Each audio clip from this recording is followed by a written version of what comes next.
Olá, meu digníssimo ou digníssima inscrita do canal. Aqui é o professor Wesley e essa é a nossa terceira aula do curso de Patologia. Hoje nós comentaremos aqui acerca das degenerações celulares. Então, só para situá-los, na nossa última aula eu havia comentado acerca das adaptações celulares, hipertrofia, hiperplasia, metaplasia, de maneira a qual a gente conceituou que as adaptações celulares eram um contexto no qual a célula tentava manter a sua homeostasia frente a um estresse fisiológico ou a um estresse patológico. Hoje nós comentaremos aqui acerca das degenerações celulares, enfatizando-se aí o que é uma degeneração, retomaremos aqui alguns conceitos associados ao modelo do mosaico fluido, quais são os padrões de degeneração e as suas principais características e tipos, beleza? Então, posto isto, vamos dar uma revisitada aqui no que a gente havia comentado em nossa última aula. Eu falei que mediante um estímulo lesivo, uma célula normal ela pode entrar aqui num estado de estresse fisiológico ou patogênico, que vai aqui acarretar numa adaptação celular, sendo que as principais adaptações celulares são a hipertrofia, a atrofia, a hiperplasia e a metaplasia, como bem descrito na segunda aula. Caso você não tenha visto, dá uma olhadinha aqui no campo superior. Beleza? Bem, caso nós retiremos aqui esse estímulo patológico ou fisiológico, a célula tende a voltar ao seu estado normal. Entretanto, se eventualmente ela não conseguir fazer uma adaptação celular, ela entra aqui num processo de lesão celular que pode ser um processo reversível ou irreversível. E no processo por lesão celular reversível, nós temos aqui a degeneração por acúmulos, gorduroso, líquido, proteico ou até mesmo de carboidrato. E num processo de lesão irreversível, nós temos aqui o contexto de necrose ou apoptose. Posto isto, vamos entender que o que é importante a gente se atentar? Que quando a gente fala de um processo de lesão celular, principalmente reversível, nós temos aqui a morte celular como o principal evento associado a isso. E as alterações celulares elas acarretam aqui no processo de apoptose ou aquelas adaptações que eu falei anteriormente. No entanto, o que é importante a gente se atentar quando comenta-se aqui acerca de uma degeneração celular? A degeneração literalmente significa uma deteriorização, ou seja, você vai estar agora num contexto no qual essa célula está doente e ela vai ser caracterizada por uma anormalidade tanto estrutural quanto funcional. E aí o que eu quero que vocês ainda saibam que essas anormalidades elas podem ser tanto temporárias quanto adaptações. No entanto, algumas podem ser graves e implicam aqui na progressão em direção da morte celular, ou seja, quando você pensar agora num contexto da deteriorização celular que afeta aqui a progressão e aí a homeostasia e tal, o principal evento que você vai ter aqui é a morte celular. E essa degeneração ela pode ser reversível quando a gente pode, por exemplo, retirar esse estímulo nocivo. No entanto, se essa lesão não causar dano significativo na membrana ou na dissolução do núcleo. Aí você deve estar se perguntando, tá, o que esse louco quer falar com isso?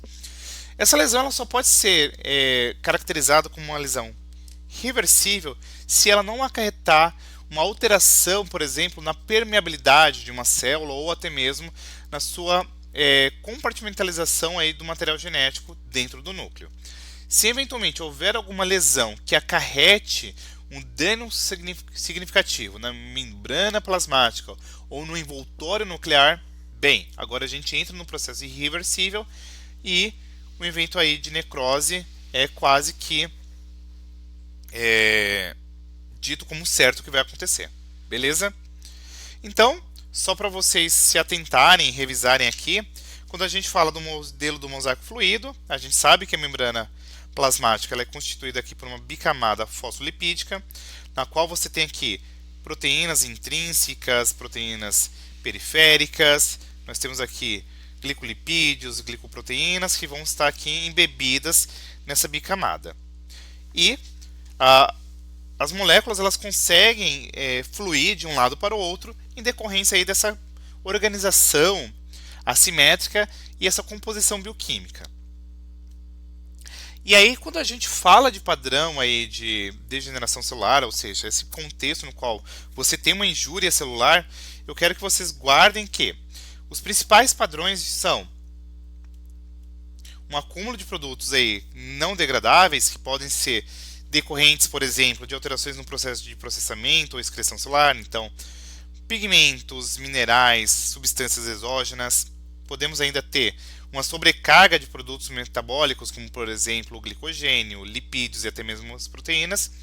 E podemos, por fim, ainda ter aqui alterações no balanço hidrolítico, ou seja, as concentrações iônicas elas são alteradas significativamente e isso aqui acarreta um edema celular. Então, quando comenta-se aqui sobre degeneração celular, as principais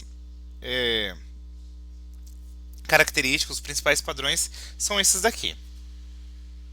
De maneira qual eu queria agora conceituar aí acerca desses acúmulos intracelulares, ou seja, o que acontece quando você faz um acúmulo de substâncias dentro de uma célula.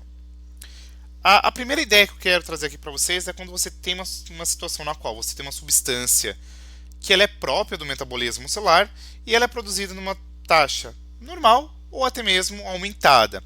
No entanto, a taxa metabólica, ou seja, as reações bioquímicas atreladas aí com esse processo de remoção, acabam sendo inadequadas e, por consequência, a gente não consegue fazer aí, por exemplo, a excreção ou a secreção dessa substância.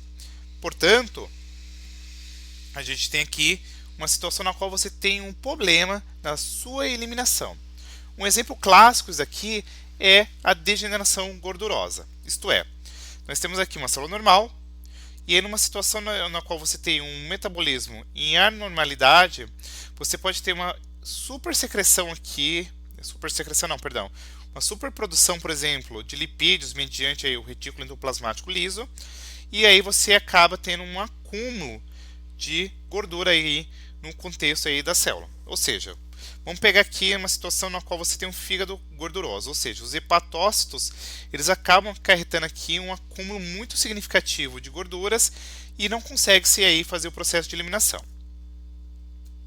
Uma outra exemplificação aqui é quando a gente fala no contexto de uma substância endógena, que ela pode estar aí no contexto de normalidade ou anormalidade, que vai se acumular em consequência de defeitos que podem ser, ora, genéticos, ou até mesmo aí em decorrência de algum efeito adquirido. Então, esses eventos que podem ser adquiridos ou genéticos, eles vão agora acarretar, por exemplo, empacotamento, transporte, secreção celular aí sendo alteradas, e aí você não consegue eliminar essa substância endógena. Um exemplo clássico aqui é o acúmulo de proteínas quando a gente fala da degeneração hialina. Então, ó, você tem aqui uma mutação genética e essa mutação genética ela acaba acarretando aqui um dobramento e transporte aí da proteína, de maneira qual essa proteína que está alterada, ela se acumula aqui no espaço intracelular.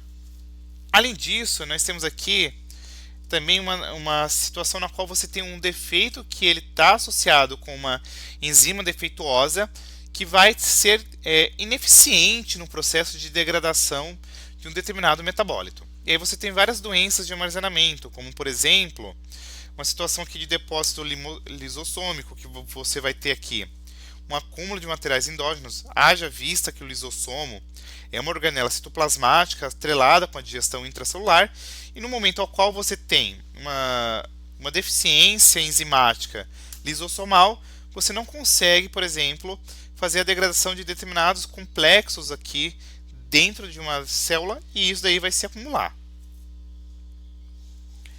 E aí a gente ainda pode ter uma situação na qual substâncias exógenas, isto é, substâncias que vêm de fora da célula, elas se depositam nessa célula e aí não há um aparato de mecanismo enzimático hábil para fazer o que? Esse processo tanto de transporte quanto de degradação. Exemplos que a gente consegue dar aqui é, por exemplo, quando você tem aqui o acúmulo de partículas de carbono e silica. Então vamos lá, ó. Você tem aqui uma célula e você está tendo aqui essa ingestão desses materiais indigeríveis, ou seja, esses materiais, como por exemplo o carvão, a silica, elas não vão ser degradadas, haja vista que você não tem aqui um aparato enzimático específico que consiga fazer esse processo de degradação e tão pouco também de transporte. E aí esse material particulado, por exemplo, ele vai ficar aqui acumulado no espaço intracelular, beleza? Dito isto, a gente precisa entender que os principais tipos de degeneração que a gente vai encontrar, gurizada, são os seguintes. Nós temos aqui a degeneração hidrópica, a degeneração gordurosa, a degeneração por acúmulo proteico e, por fim, nós temos aqui a degeneração por acúmulo de carboidratos.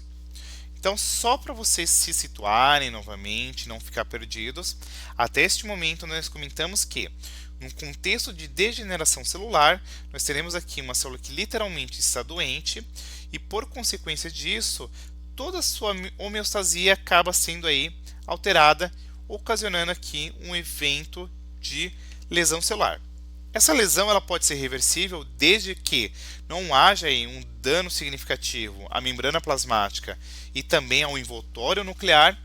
No entanto, haja vista se eventualmente ocorrer aí uma lesão muito grave na membrana plasmática e no envoltório nuclear, esse processo de lesão celular torna-se irreversível e aí a morte celular acontece. Nós comentamos ainda nos últimos exemplos que acontece uma série de acúmulos intracelulares que podem estar associados com defeitos genéticos ou uma inatividade metabólica aí, mediada por enzimas que não conseguem dar conta da degradação e tampouco do transporte e secreção de determinados produtos, tá? E agora a gente vai olhar aí os principais tipos de degeneração que a gente encontra e são importantes de serem descritos. Bem, o primeiro tipo é a degeneração hidrópica, que é o que vai ocasionar o evento de edema celular ou tumefação. Nada mais é do que uma situação na qual você tem uma resposta muito comum aqui em agressões celulares, e a principal consequência a qual nós teremos aqui é justamente uma perda do controle osmótico, ou seja, esse controle de íons vai acarretar um desequilíbrio hidrolítico, de maneira qual você vai ter aqui um aumento do volume celular, ocasionando o que a gente conhece como edema celular, tá? E esse processo de degeneração hidrópica está diretamente atrelado à permeabilidade da membrana plasmática. E aí o que acontece? Essa membrana torna-se permeável ao sódio e ao cálcio, de maneira qual tanto o sódio quanto o cálcio entram na célula e o potássio sai, e a água entra na célula diluindo o citoplasma devido a uma deficiência no processo aí de bomba de sódio e potássio. E aí, em decorrência disso, nós teremos aí a tumefação ou edema celular que vai ser caracterizado por alguns mecanismos, dentre os quais eu posso comentar aqui a hipóxia, que é uma situação na qual você tem uma ausência de gás oxigênio e isso altera drasticamente a síntese de ATP. Haja vista que vocês precisam se recordar lá da bioquímica básica, da bioquímica metabólica, que o gás oxigênio é o aceptor final de elétrons lá na respiração celular, e se não há gás oxigênio, ou seja, no contexto de hipóxia, você vai ter aqui uma diminuição drástica da síntese de ATP. Se não tem-se ATP, consequentemente não tem-se aí como orquestrar-se e realizar as atividades metabólicas de uma célula. Além disso, nós podemos ter aqui um contexto de hipertermia. A hipertermia é caracterizada com um aumento significativo da temperatura e esse aumento da temperatura acarreta num consumo muito mais elevado de ATP. Claro que, lembrando-se ainda que essa hipertermia pode acarretar aqui na degradação e na desnaturação proteica. Além disso, as espécies radicalares, ou seja, os radicais livres, como o peróxido de hidrogênio e afins, podem ocasionar aqui lesões à membrana plasmática. E como bem pontuado, a membrana plasmática é justamente aí o principal elo associado com o equilíbrio osmótico de uma célula. E nós ainda podemos ter aqui substâncias inibidoras da ATPase, ou seja, a quem não se lembre, a ATPase é justamente a enzima associada aí com a produção de ATP, lá na bomba de ATP, e se ela está inibida, a principal consequência em decorrência disso é a inibição aí do processo de ATP. E se não tem CTP, não há energia aí para que a célula consiga realizar as suas atividades fisiológicas. Dito isto, a tumefação, esse processo de edema celular, esse contexto de degeneração hidrópica, pode ser analisada por dois aspectos, o aspecto macroscópico ou o aspecto microscópico. De forma microscópica, a gente consegue observar aí por histologia um aumento da célula, aumento do citoplasma. Então esse citoplasma ele vai estar mais inchado e turvo. Você acontece aqui de observar-se, por exemplo, um deslocamento do núcleo que geralmente está centralizado para a região periférica. Pode observar-se, por exemplo, alterações nucleares como a picnose, que é a diminuição do tamanho da célula, cariolise, que é o rompimento do envoltório nuclear. Beleza? Agora, analisando-se de maneira macroscópica, observa-se uma situação na qual acontece palidez, aumento do tugor e peso do órgão quando afeta aí todas as células de maneira conjunta. Beleza? Nós ainda temos aqui a degeneração gordurosa, que é conhecida como esteatose. É uma situação na qual ácidos graxos livres e monoglicídios que estão atrelados diretamente com a alimentação e tecido adiposo, tá? O que acontece? Os ácidos graxos eles são basicamente reabsorvidos ou absorvidos lá na porção do intestino delgado e são transportados para a corrente sanguínea. E aí, quando esse ácido graxo cai na corrente sanguínea, ele pode ser direcionado a todas as células e tecidos. Além disso, um aspecto muito interessante a ser destacado, e revisando-se já lá a bioquímica básica, quando a gente tem um transporte de ácidos graxos da corrente sanguínea para o fígado, acontece um processo de metabolização no qual eles são esterificados e eles serão agora convertidos a triglicerídeos ou triacilgliceróis, tá? Que por sua vez podem ser transformados em colesterol, fosfolipídios ou até mesmo corpos cetônicos, tá? No entanto, quando a gente pensa aqui nesse contexto de esteatose, é quando você tem um acúmulo que se dá em decorrência de um erro de entrada, utilização ou eliminação dessas moléculas, seja ela o colesterol, fosfolipídios ou até mesmo aqui os corpos cetônicos, tá? O que é importante a gente saber aqui em específico sobre isso? Por quê?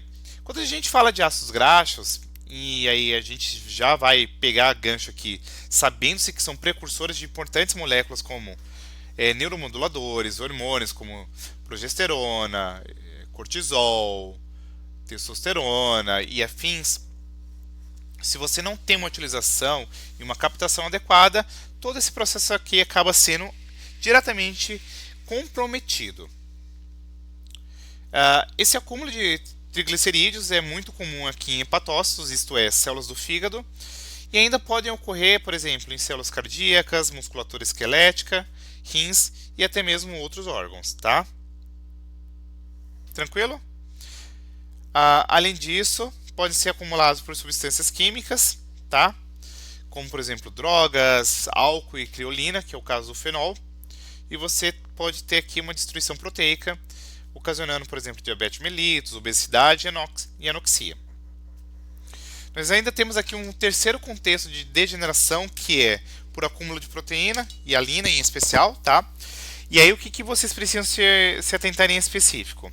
É quando você tem aqui um desequilíbrio entre a produção e degeneração das proteínas celulares, ocasionando aí perda de homeostase, tá? E aí vai formar estruturas que a gente chama de corpúsculos, tá? Você pode ter aqui as gotículas de reabsorção, que estão diretamente atreladas a proteínas, a doenças renais, como por exemplo a proteinuria, tá? Nós temos aqui a formação dos corpúsculos de Mallory, que está aqui num contexto de cirrose hepática também, mas pode estar diretamente atrelada aqui com uma infecção virótica, geralmente aqui ocasionado por citomegalovírus. E aqui tem os cúpulos de Russell, que é quando você tem um acúmulo de imunoglobulina aí no citoplasma das células plasmáticas, isto é, das células secretoras de anticorpos. Dito isto, a gente ainda tem aqui a degeneração por acúmulo de açúcares, lembrando-se que açúcares tem acento aqui, tá? Que são basicamente uma situação na qual você tem alterações genéticas que vão acarretar aqui acúmulo de glicogênio em células do fígado, rins e musculatura esquelética e também musculatura cardíaca. Aqui não se lembre, o glicogênio é a principal reserva energética aqui em células eucariontes animais, tá? E A principal causa aí desse acúmulo está diretamente atrelada aí com deficiência de enzimas que atuam no processo de glicogenólise, ou seja, o processo no qual você pega o glicogênio, quebra e forma aí o glicogênio. E aí, o acúmulo de glicogênio pode ocasionar, por exemplo, a diabetes mellitus, que está diretamente atrelada aqui com a ausência ou a ineficácia do hormônio insulina, tá? E aí a glicose ela vai aumentar aqui consideravelmente a sua concentração sanguínea e, perdão, um aspecto muito importante a ser descrito é que essa glicose ela se acumula na corrente sanguínea. No entanto, ela tem uma dificuldade muito grande para entrar na célula e isso faz com que a célula aqui acarrete aí um acúmulo de glicogênio. Nós temos essa doença aqui de Neumann-Picker, que afeta fígado, baço, medula óssea e linfonodos, tá? É uma doença na qual você tem um indivíduo que não produz enzimas de degradação corretamente. E nós temos aqui a glicosidose juvenil, que é uma doença que afeta neurônios aí do sistema nervoso central, acarretando aí uma degeneração dos neurônios, que tem como consequência aí principal o acúmulo de glicogênio aí nas células neuronais, em específico aqui do sistema nervoso central, beleza?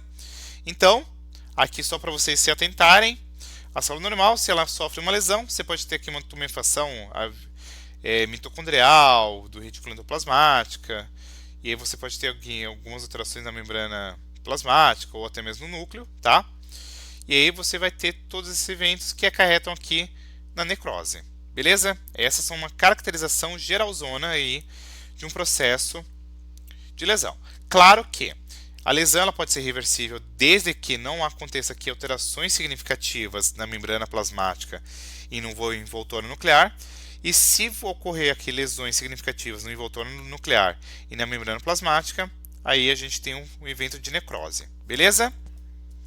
A literatura adotada foi o Hobbes e Contran, os bases patológicas das doenças, e o Broglioro aqui, patologia. Belezinha?